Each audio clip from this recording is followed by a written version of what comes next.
Sa online po, nakilala ko po, yung online.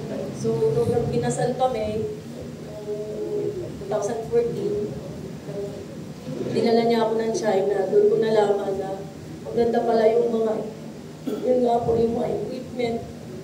Maganda yung daan, maganda yung lahat na nga ng buhay. Saan mo doon sa China, yung dinala kayo?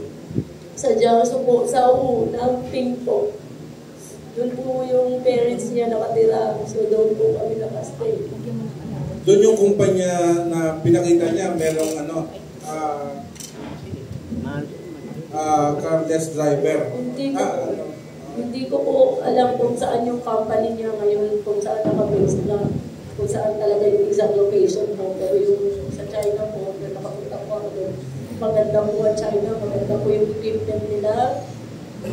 Ihasa sila sa paggawa ng mga kung ano-ano. Kaya kung sakali mong gagawa ng hindi maganda yung asawa ko, hindi po yan totoo talaga. Kailang beses na kayo nakapunta ng China? Siguro, marami na po siguro more than 10.